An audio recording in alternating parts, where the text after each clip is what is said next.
recibiréis en el reino por Jesús. Y cuando miré a mi Salvador, dulces risas Él me dio. Hoy del maligno soy vencido, mirando a la luz por Jesús murió.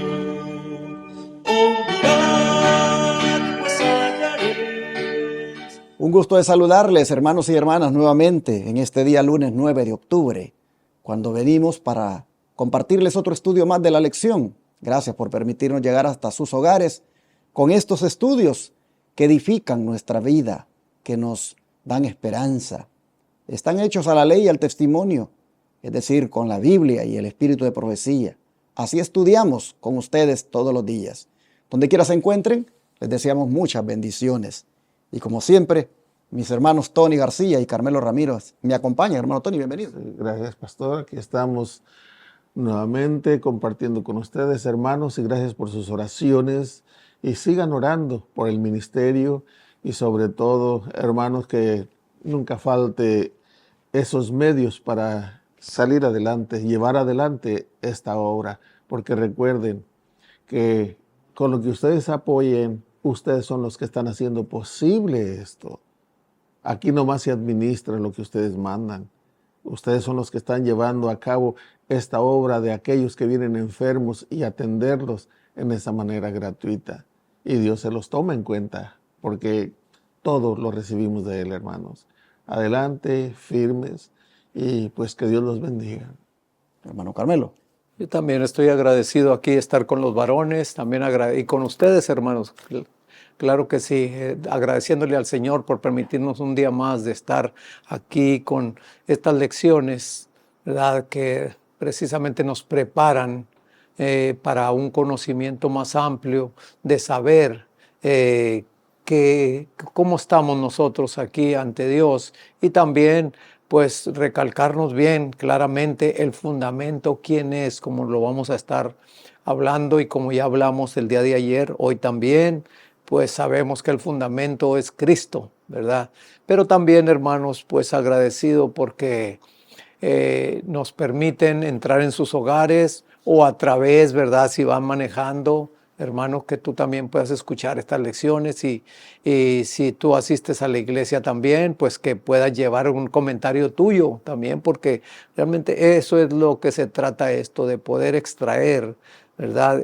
Lo que el Señor nos quiere hablar en estas lecciones. Y también, pues no olviden darle dedito arriba, hermanos, como decía el hermano Ángelo, y le mandamos saludos también, y a todos los que nos ven y que nos mandan comentarios también. Y pues lean su Biblia, hermanos. Realmente necesitamos mucho leer la palabra de Dios. Que el Señor nos bendiga y nos ayude. Amén.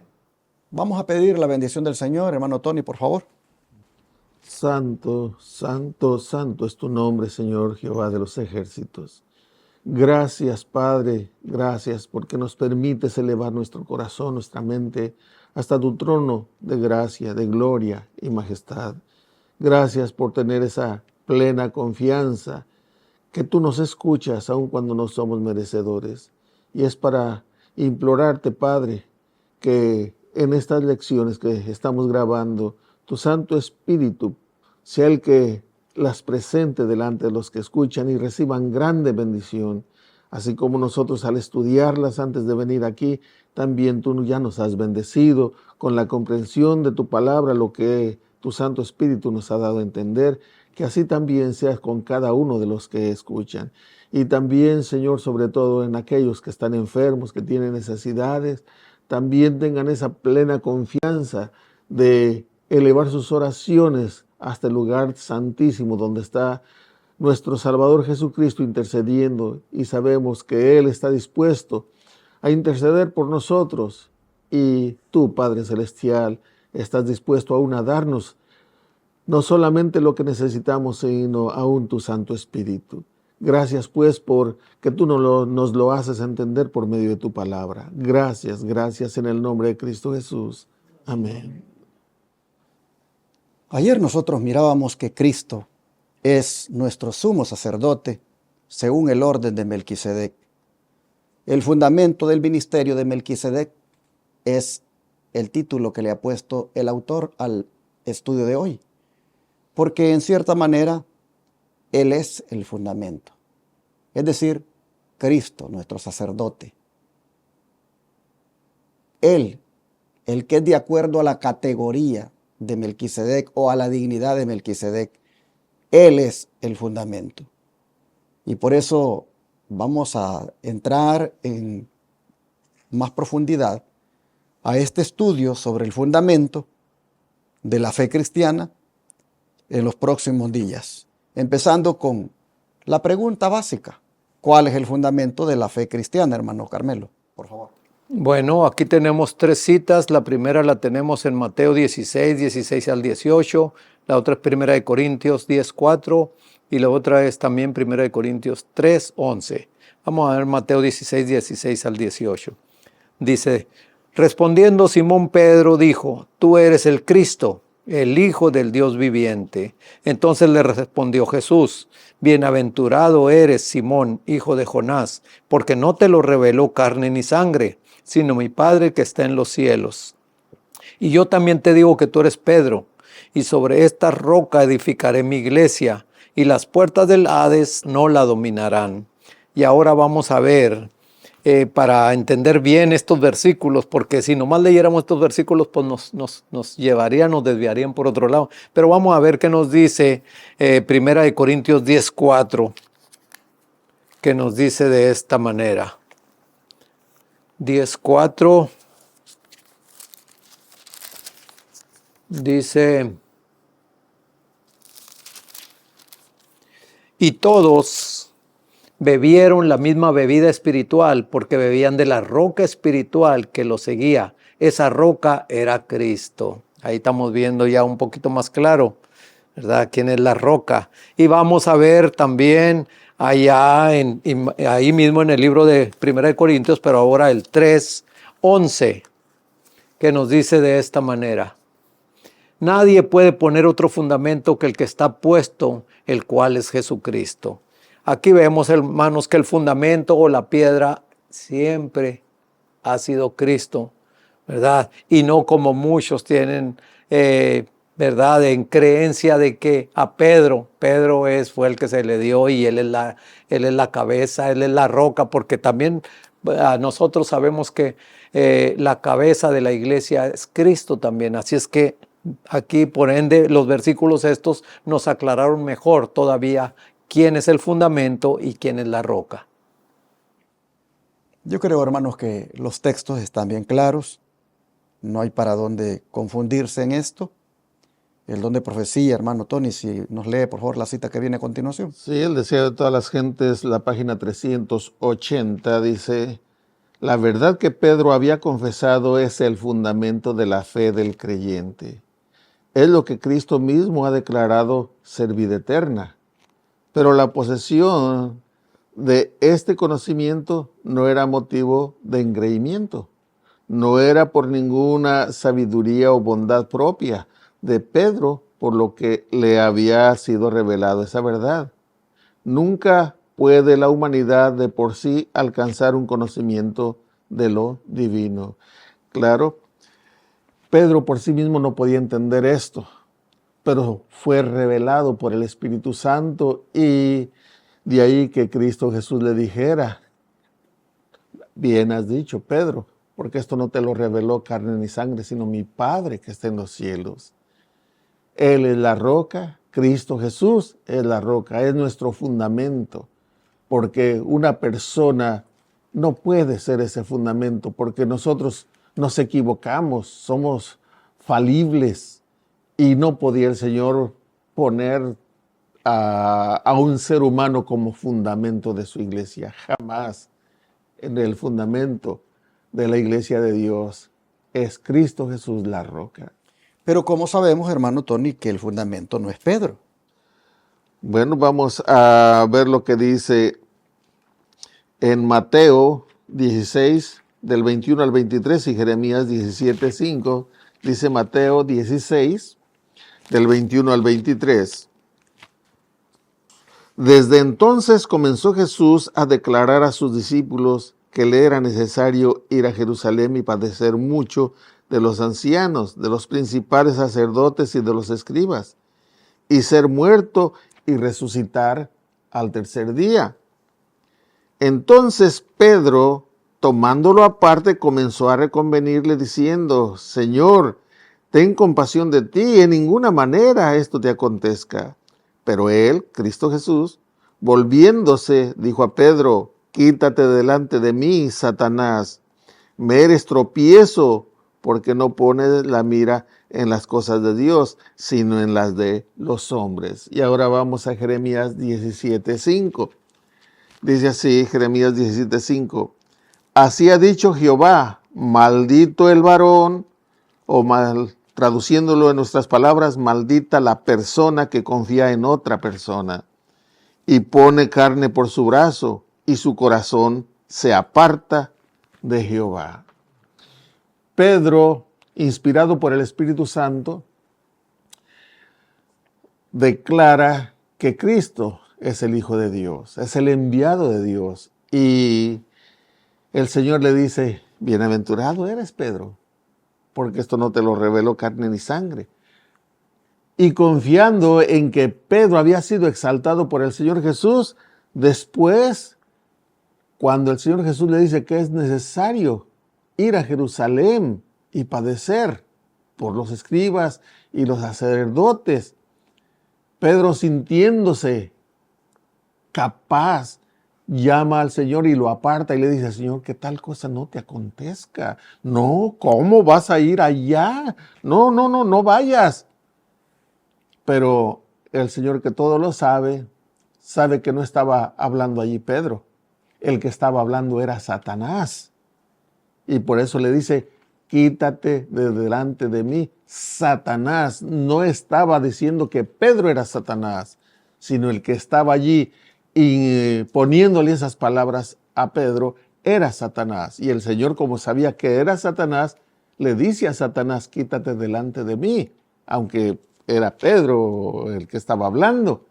Pero esto nos indica, hermanos, que nunca debemos exaltarnos, que en todo lo bueno que hagamos debemos de dar gloria y honra a Dios. Y pues tener cuidado, porque también podemos ser usados por Satanás para hablar lo que él quiere que los demás sepan cuando no viene de Dios.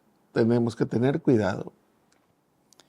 Interesante cómo las escrituras son hoy en día manipuladas y utilizadas para engañar a las personas. Por eso hay que tener cuidado, porque el papado ha sabido manipular la escritura aquí en esta parte donde a Jesús, ¿verdad?, se le atribuye esas palabras que dice que sobre esta piedra edificaré mi iglesia. Se le atribuye diciendo que es sobre Pedro que las dijo. Y no hay tal cosa. Ni los apóstoles, ni Pedro mismo entendió que él era la piedra. ¿Y por qué digo que ni Pedro mismo? Porque ustedes se fijan en el libro de Hechos, capítulo 4, el versículo 11 y 12. Voy a leer desde el versículo número 8. Entonces Pedro, oiga bien quién es el que está hablando. Entonces Pedro, lleno del Espíritu Santo, les dijo: gobernantes del pueblo y ancianos de Israel, puesto que hoy se nos interroga acerca del beneficio hecho a un hombre enfermo, de qué manera éste haya sido sanado, sea notorio a todos vosotros y a todo el pueblo de Israel, que en el nombre de Jesucristo de Nazaret, a quien vosotros crucificasteis y a quien Dios resucitó de los muertos, por él, este hombre, esté en vuestra presencia sano. Y ahora escuche. Este Jesús es la piedra, reprobada por vosotros los edificadores, la cual ha venido a ser cabeza del ángulo. ¿Qué les parece? El mismo Pedro. Él no está diciendo que él es la piedra. Él no entendió cuando Cristo le dijo: y sobre esta roca, tú eres Pedro y sobre esta roca edificaré mi iglesia. Pedro no entendió de que Cristo le estaba diciendo que sobre él la iglesia iba a ser fundamentada porque él era la roca. No, Pedro mismo está diciendo aquí, en el día cuando ha sido llevado preso ante el concilio, él mismo está diciendo, Cristo es la piedra. Él es la piedra angular. Él es la piedra que ustedes rechazaron. Él es la cabeza del ángulo, la piedra angular. Así que si Pedro, hermanos, si Pedro mismo no acepta que él es la piedra, ¿por qué el Papa ha engañado a millones diciendo de que Pedro es la piedra y que él es el sucesor de Pedro y que sobre él está fundamentada la iglesia? Eso, hermanos, es un engaño y eso va en contra de Cristo, porque le quita a Cristo el verdadero fundamento. El fundamento no es Pedro, el fundamento es Cristo. El don de profecía, ¿cómo se une a esto, hermano Carmelo? Bueno, aquí siguiendo con el libro El deseado de todas las gentes, pero ahora la página 382, la sierva del Señor dice: muchos sostienen que una posición de confianza en la iglesia les da autoridad para dictar lo que otros hombres deben creer y hacer. Dios no sanciona esta pretensión, o Dios no aprueba esta pretensión. El Salvador declara: todos vosotros sois hermanos, todos están expuestos a la tentación y pueden errar. No podemos depender de ningún ser finito para ser guiados. La roca de la fe es la presencia viva de Cristo en la iglesia. De ella puede depender el más débil, y los que se creen los más fuertes resultarán los más débiles, a menos que hagan de Cristo su eficiencia. Así es, hermano, aquí estamos hablando precisamente del fundamento, lo que es la piedra angular, que es Cristo. Y hoy en día se oye bastante de muchos líderes, ¿verdad?, que han llevado a multitudes a una ruina y aún hasta la muerte, hermanos, por ser seguidores, por escuchar voces humanas. Aquí nos está diciendo que Dios no aprueba eso, sino que al contrario, está bien, a veces son consejos bien, ¿verdad?, dirigidos, pero cuando uno los pone precisamente ante nuestro Señor Jesús, por medio de su Espíritu Santo, no lo puede aprobar o desaprobar. Pero ¿cuántos de nosotros no, verdad, no nos confiamos a hombres, como ya se leyó por allá en Jeremías, verdad? Maldito el hombre que confía en el hombre. Entonces, aquí vemos, hermanos, que debemos ser, verdad, minuciosos, que no solamente nos debemos de conformar con lo que nos dicen, verdad, sino también que el Señor sea la última palabra en nuestra vida. Y como lo estamos viendo aquí, dice que todos estamos expuestos a la tentación y podemos errar. Así es que Cristo es la roca de la fe, es la presencia viva de Cristo en la iglesia. Y de ella es como nosotros debemos de depender, aún a los más débiles, ¿verdad? Pueden y deben de depender de Cristo nada más, a menos que, ¿verdad?, muchas veces nos sentimos muy fuertes y no creemos que sea necesaria la orientación del Espíritu Santo, por lo que nosotros decimos. Pero aquí, hermanos, este comentario de la sierva del Señor es bien claro, que nosotros, ¿verdad?, debemos de esperar en el Señor Jesús. Por medio de la palabra de Dios, la mayor parte de las veces la palabra de Dios, ahí encontramos la respuesta, ¿verdad? Tanto como estemos de rodillas, como estamos leyendo la palabra de Dios. Que el Señor nos bendiga. Otro texto que no aparece en la lección, pero quiero compartirlo, donde Pedro no asume que él es la piedra, es cuando él mismo dice en su carta, en su primera carta, capítulo 2, versículo 4 al 8, lo siguiente: acercándoos a él, piedra viva, desechada ciertamente por los hombres, mas para Dios escogida y preciosa. Amén. Miren ustedes, Pedro dice: acérquense a él, la piedra viva. Y luego sigue diciendo: vosotros también, dice, como piedras vivas, sed edificados como casa espiritual y sacerdocio santo, para ofrecer sacrificios espirituales aceptables a Dios por medio de Jesucristo. por lo cual contiene la Escritura.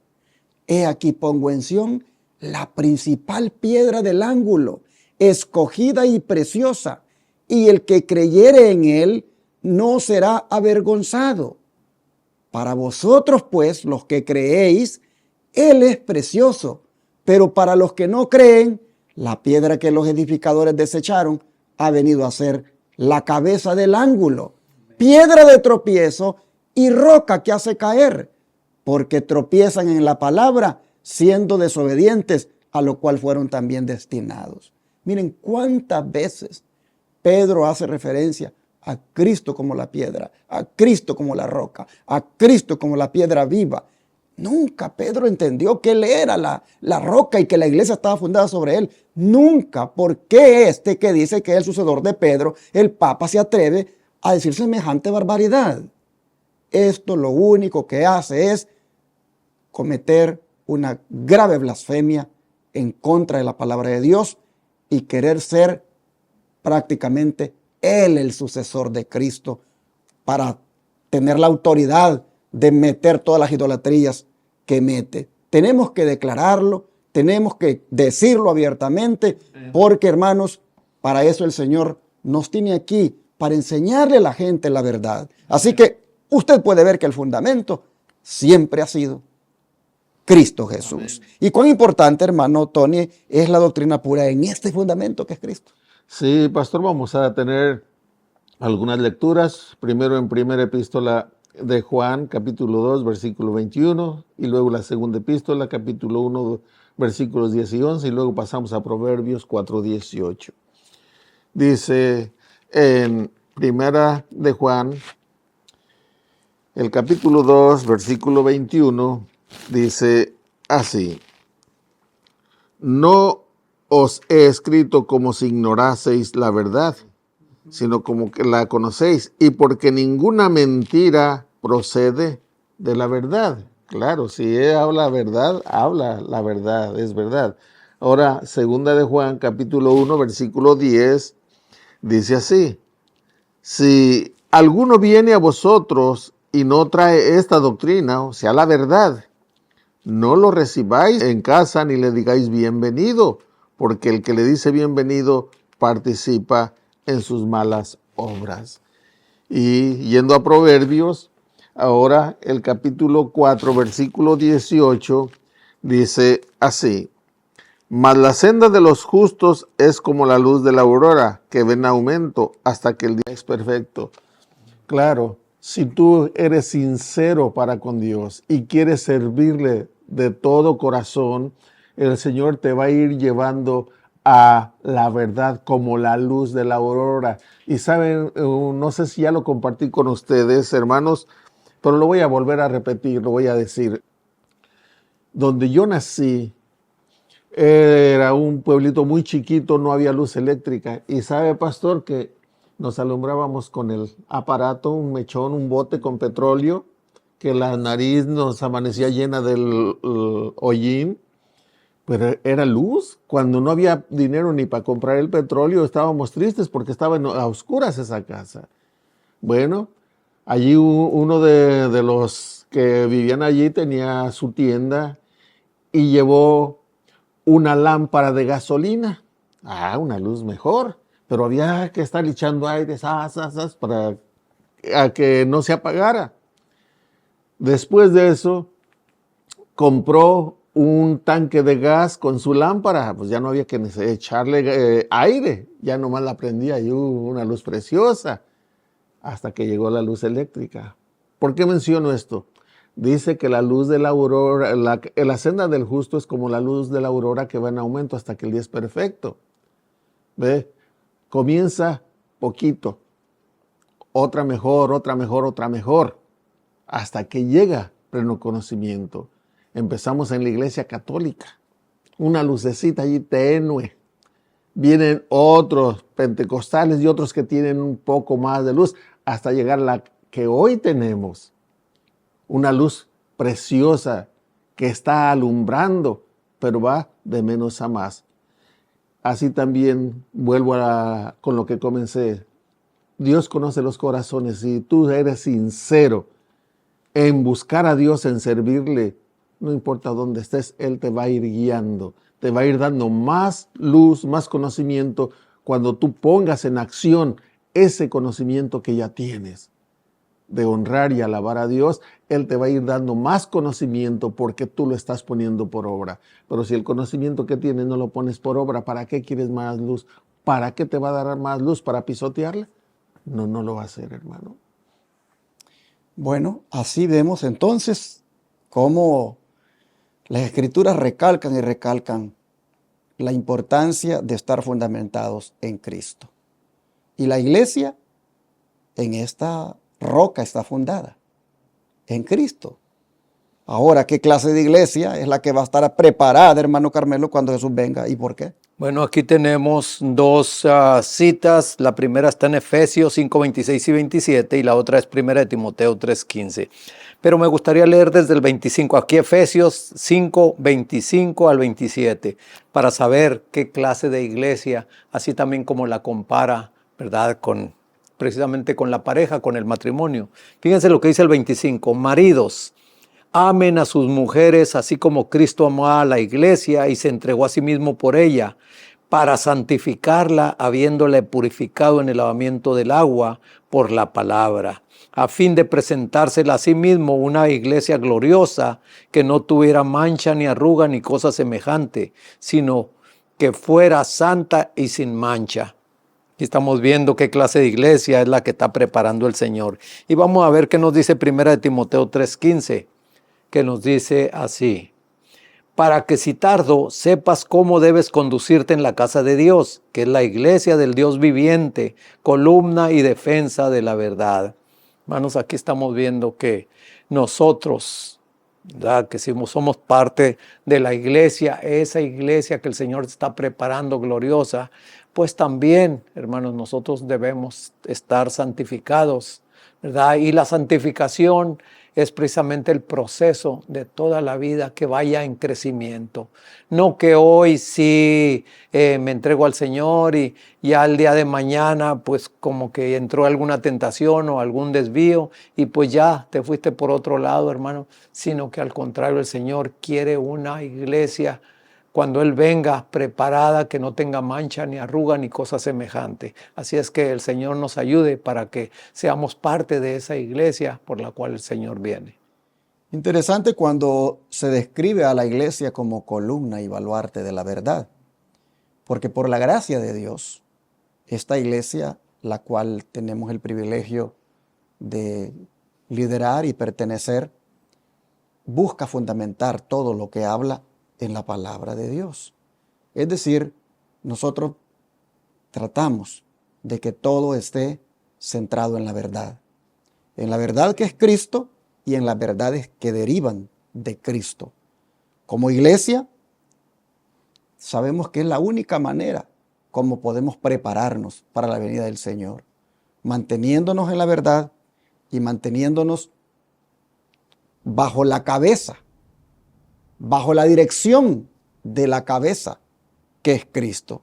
Así vemos, hermanos, que el fundamento del ministerio de Melquisedec es el fundamento en el cual la iglesia debe estar, siendo este nombre Melquisedec un símbolo del fundamento de Cristo. Para cerrar, hermano Tony, ¿qué nos dice el don de profecía? Sí, vamos a leer lo que nos dice el conflicto de los siglos, la página 581. Dice: Dios tendrá en la tierra un pueblo que sostendrá la Biblia y la Biblia sola, como piedra de toque de todas las doctrinas y base de todas las reformas.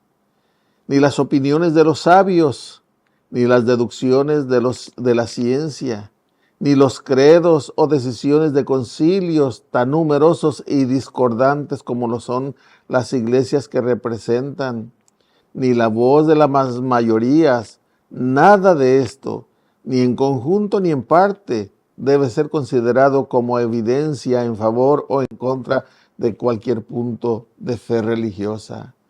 Antes de aceptar cualquier doctrina o precepto, debemos cerciorarnos de si lo autoriza un categórico "así dice Jehová".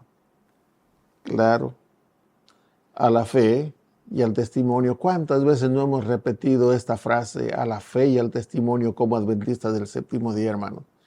Como conocedores del mensaje de los tres ángeles. Muchas veces. Y es la verdad, tenemos que someter todo aquello que se nos viene enseñando a si lo apoya un así está escrito. No es a lo que mi pastor predicó, enseña, eso así es, a lo que el sacerdote allí en la iglesia dijo, y así es porque ellos son los que conocen, o este o aquel otro. No, es verdad, escucharlo y luego analizarlo como lo hacían los berenses o bereanos. Iban a ver si aquello que se había dicho era verdad, confirmándolo en la palabra de Dios. Solamente de esa manera podemos caminar seguros, hermanos. Y este es un consejo que se nos da en la palabra de Dios, que debemos de cerciorarnos de que aquello que se nos está enseñando es verdad. Cuando hablamos con un así dice Jehová, estamos fundamentándonos en la roca. Cuando hablamos con un así dice Jehová, nuestro fundamento es la palabra de Él, la palabra de Dios. Así que así vamos a mantenernos por el resto de nuestra existencia. Porque, hermanos, el que esté así, mantenido, firme en ese fundamento, el cual es Cristo, en ese escrito está, el cual es su palabra, hermanos, no va a ser derribado. Se va a mantener leal a Dios. Así que vamos a orar para que esto pueda ser posible. Amén. Señor, te damos gracias por ser tú el fundamento de la iglesia. Gracias porque no estamos fundamentados en ningún hombre falible, ni en ninguna organización religiosa, sino solamente en ti. Esto nos da, Señor, esa seguridad de que no caeremos, porque estamos parados sobre la roca que es Cristo. Ahora te pedimos que no nos bajemos de esta roca, la cual eres tú, que no basemos ningún proyecto ni ninguna, visión en nada más que solamente en ti, como la roca, para que de esa manera podamos tener éxito. Te rogamos, Señor, que nuestra vida cristiana cada día la fundamentemos en ti y de esa manera no caeremos. Ayúdanos, por favor, a mantenernos firmes como iglesia, purificándonos cada día en la roca que es Cristo. Lo pedimos en el nombre de Jesús. Amén.